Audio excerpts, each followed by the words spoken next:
Hi, I'm Lex.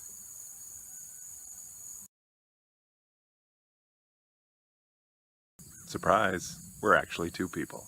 So why do we do it? To trick you? No. We've been writing as a duo forever, and we kind of liken it to being in a band. Plus, our names sound cool together.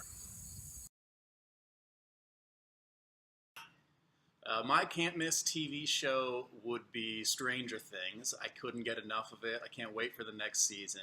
Like the synthy score, all the '80s references to all these like movies that I love, and it made me really like get nostalgic about my own childhood. So I can't wait for that, and I can't wait for Black Mirror when the new Black Mirror comes out, the new season on Netflix, because that show is so well written and so freaky. I love it.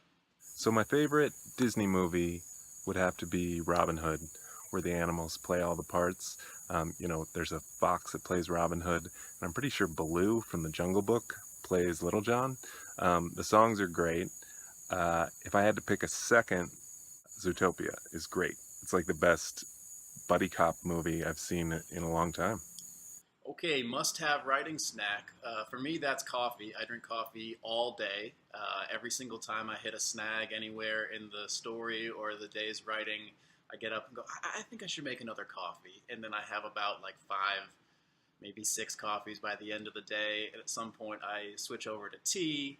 So I'm like, that's less caffeine. But by the end, end of the day, I'm always like a jittery, over caffeinated, and yet also exhausted mess.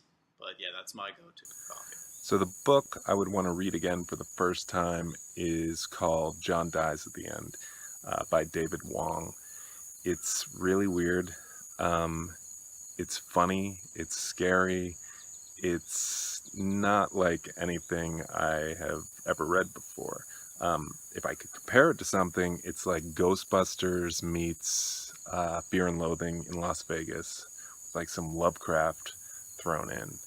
It's it kind of goes on forever, but it's episodic in nature, and I think that's because it was first published on the web as a serial story. Um, so yeah, that's one I would definitely want to have the experience of reading for the first time again. The question is Gryffindor, Slytherin, Hufflepuff, or Ravenclaw, and I want to say I'm Slytherin. I want to be Slytherin. It's cool. It's evil.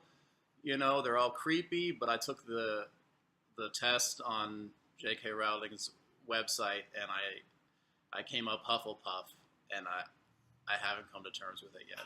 Okay, the question is milkshake or smoothie, and milkshake, please. I spit on smoothies.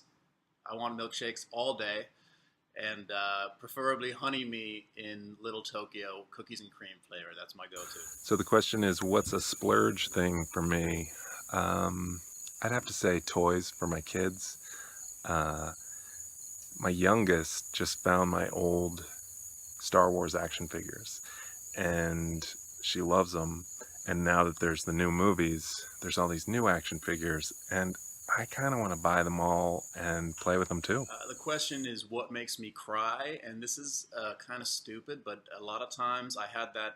There was this is ancient too, but that audition tape for of Susan Boyle on that British Who's Got Talent or whatever show, and something about it every time it chokes me up, and I would watch it before writing. Like I've always, to get rid of the sort of pre-writing jitters, I would watch that. It would and it would make me tear up, feeling bad for her, having like sort of wasted her whole life and finally getting her chance and then killing it. Uh, uh, and a little bit like a little crying here and there, like before you start writing can help, loosens you up, I think. The question is what makes me laugh, and the show Nathan For You on Comedy Central cracks me up. I can't handle it. It's so funny, and also these days I like